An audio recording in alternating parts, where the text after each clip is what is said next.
Do you remember when Bob Dole did a Viagra ad? I started to think that was sort of apocryphal, that everybody thought Bob Dole did a Viagra ad, but maybe he actually didn't, because you can't find that ad anywhere. You can find people writing about the ad, but the ad itself it's not obvious on YouTube. It's not that easy to find. I started to think that maybe Bob Dole doing a Viagra ad was kind of like Sarah Palin saying, "I can see Russia from my house."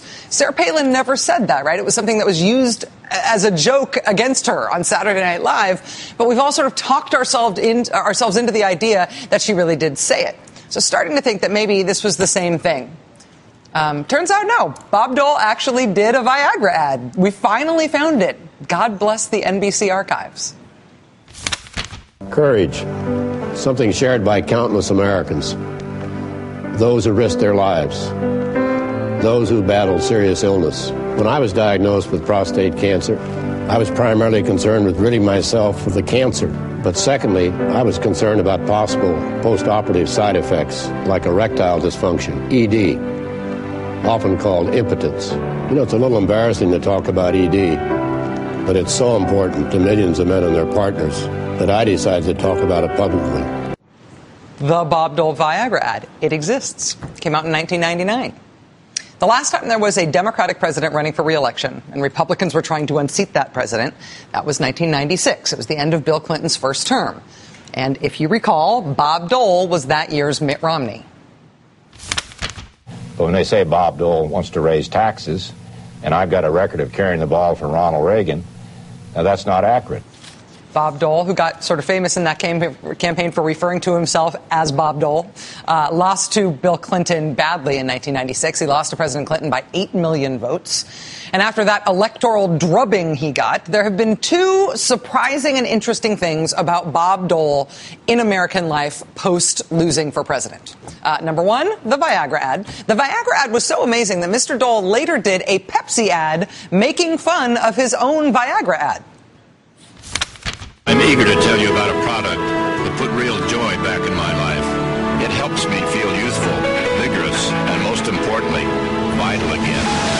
What is this amazing product? My faithful little blue friend, an ice-cold Pepsi-Cola. Are the revitalizing effects of Pepsi-Cola right for you? Check with your local convenience store counter clerk and start living again. I love the fake doctor guy. So Bob Dole losing the presidential election in 1996 and then becoming a Viagra pitchman. That was the first surprising thing about him in American life after he lost to Bill Clinton in 1996.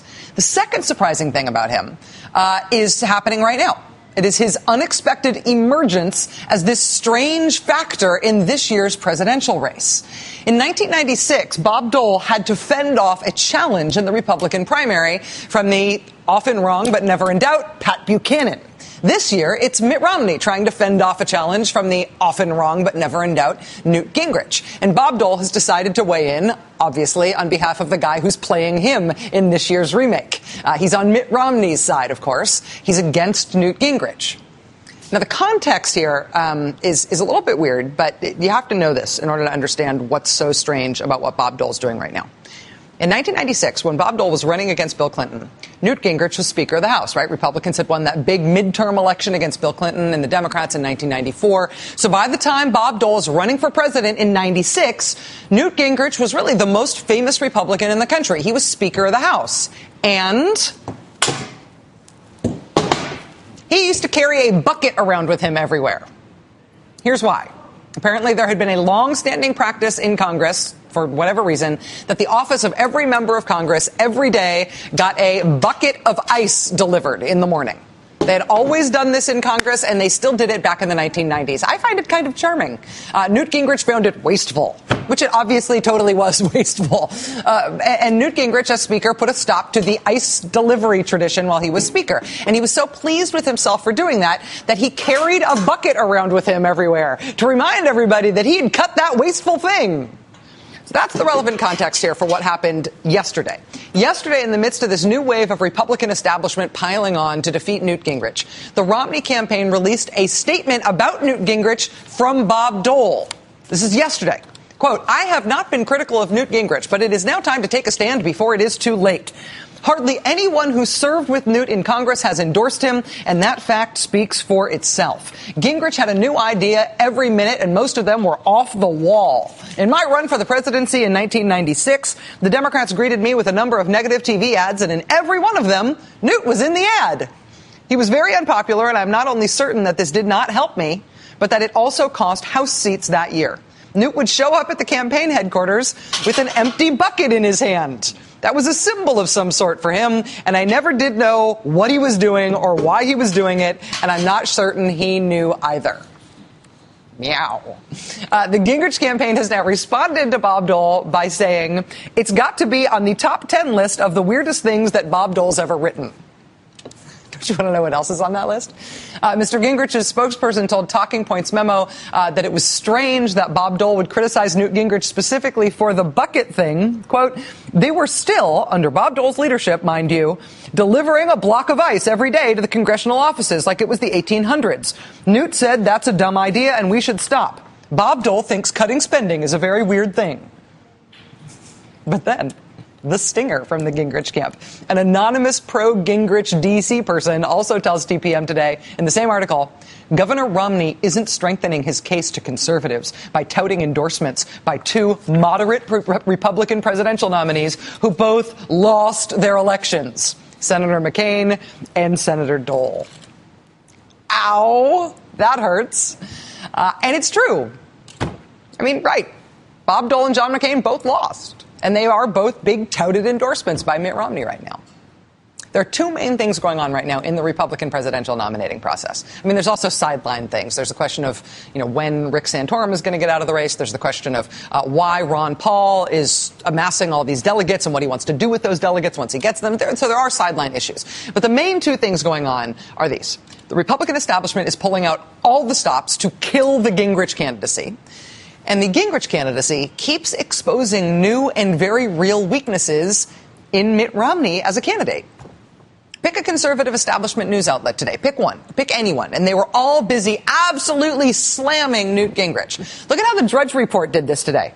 Oh, there's me on the right. They're making fun of me because nobody recognized me on Jeopardy, which I thought was hilarious. But anyway, in this little box there on the left side there, in the same little box on the front page of the Drudge Report, this smiley, happy picture of Mitt Romney and his handsome son and his wife, who apparently, quote, wowed the crowd at Hispanic conference. Immediately underneath that item, dark, sad picture of Newt Gingrich with his back to the camera looking like he's maybe at a funeral. While Ann Romney was wowing that crowd, look at the Drudge caption, Callista remains silent. Over at the National Review Online, it was this, Newt and the earmark era. And do you know Newt? He sometimes sounds like Obama. Right over their article, Dole nukes Newt, the aforementioned. You get this one. Romney should be proud. His wealth isn't a problem. At the Washington Examiner, they turned it up to 11 today. Newt Gingrich is a Saul Alinsky Republican. Presumably that one goes on to note how Mr. Gingrich is secretly Kenyan. Then there's the conservative American Spectator. Here's what they were headlining today. Newt's Rubio Rumble. A rising star, meaning Mr. Rubio, puts the Gingrich candidacy in its place. So, transparent much, you guys? Come on. So you've got the entire Republican establishment, all Republican establishment media, all just killing Newt Gingrich. And once again, the Newt pushback in terms of his surrogates and people sticking up for him in the conservative media, they're trying, but it is comparatively puny. Look at Newt Gingrich, what's going on with him via the establishment's attacks. They're trying to crucify this man and rewrite history, rewrite what it is that he has stood for all these years. So it's not just Ron Paul. I believe it's also Newt Gingrich that the establishment, that the liberal media, certainly that the progressives and Democrats don't like. I mean, no disrespect here, Governor Palin, but the progressives and the Democrats really, really like Newt Gingrich. I mean, not like they would vote for him, but if progressives and Democrats could vote in the Republican primaries, that's probably who they would vote for. Have you seen the head-to-head numbers recently? Barack Obama is beating all of the main Republican contenders right now in the head-to-head matchups, but Newt Gingrich does the worst out of any of them. Even Rick Santorum fares better against President Obama than Newt Gingrich does. So, Governor Palin, you are right that there is an establishment attacking Newt Gingrich, But it's not my establishment. It's not the liberal establishment attacking Newt Gingrich. It's your side. But you know, the Republican establishment has tried to kill Newt Gingrich before. And in South Carolina, with all the super PAC money that he had behind him, Gingrich was able to sort of elide the establishment's criticism. He beat Romney badly, and he took some serious hide off Romney heading forward. Even though there was a ton of criticism of it, Mr. Gingrich's super PAC ran that half-hour-long ad called King of Bane, right? A brutal attack on Mitt Romney's supposedly great asset, his business career. And now it turns out that they are not just repeating those same attacks they used in South Carolina against Mitt Romney. Tonight, they are premiering another long-form, documentary-style attack ad on another issue about Mitt Romney, essentially accusing him of being part of a massive fraud in his Bane days. They put out this trailer for their hit piece this afternoon ahead of the release of the full film. They're calling it Blood Money, apparently. With Medicare, the government says that con artists are draining the lifeblood out of it by filing millions of dollars in phony claims. Did Bain ever do any work with any company which did any work with the government like Medicare? We didn't do any work with the government.